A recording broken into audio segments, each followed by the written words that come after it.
It was Thursday night, but not just any Thursday night. It was the first night of a special holiday that every Jewish family celebrated. This holiday was called Passover. You see, Jesus and all of his friends celebrated Passover. So, they got together for dinner, but this would not be like any other Passover dinner that they had celebrated before. You see, Jesus liked to take old things and make them new, like traditions. You see, where Jesus lived, it was very dusty. And so when Jesus and his friends walked around with sandals all day long, their feet got really dirty. So when they showed up for a holiday dinner, it was the custom for someone to wash their feet. Usually a servant or the lady of the house.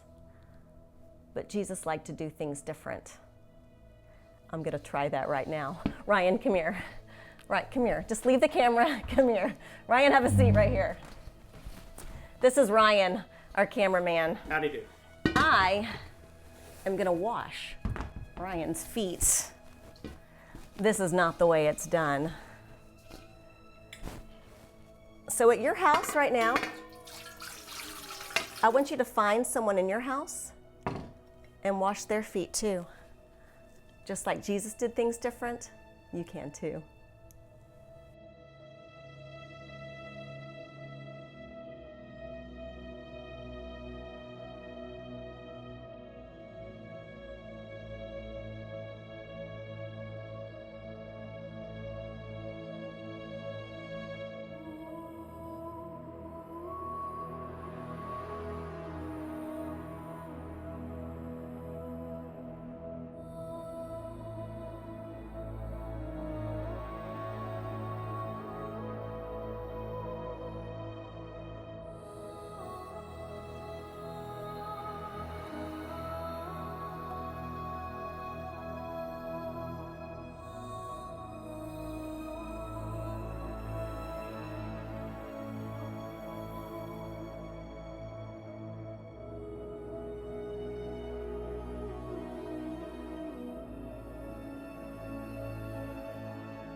Jesus, like every little Jewish boy and girl, grew up celebrating Passover. Once a year, they celebrated for a week, usually starting with a special meal, giving thanks to God for bringing their ancestors out of slavery. All of the food on their plates, the wine in their cups, the bread and the towel, they all mean something special, like salt water for their tears, or an egg for new life, or wine to remember God's promises. These were the things that were probably on the table where Jesus and his disciples ate. But remember how I said Jesus liked to make things new? He does it again. He takes the bread, which was flat, because it helped everyone remember that the slaves had to get out of slavery fast. They didn't even have time for their bread to get fluffy. But Jesus takes this bread and he breaks it. And he said, "This is now my body. Remember me." This is not how it was done. Then Jesus takes the wine, which reminded everyone that God will bless you. He took the wine and he said, "This is my blood poured out for you." This is not how it was done. So why don't you take some time right now, take the bread, take the juice, and with the people in your home, eat it together and remember Jesus.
So after dinner was over, Jesus wanted to take some time and be alone and pray. So he and his disciples left, and they found a quiet garden where Jesus could spend some time alone with God. Why don't you try to find a place where you can sit quiet and alone and get your Bible, and you can read Matthew 26, 36 through 45. Then Jesus went with his disciples to a place called Gethsemane, and he said to them, "Sit here while I go over there and pray." He took Peter and the 2 sons of Zebedee along with him, and he began to be sorrowful and troubled.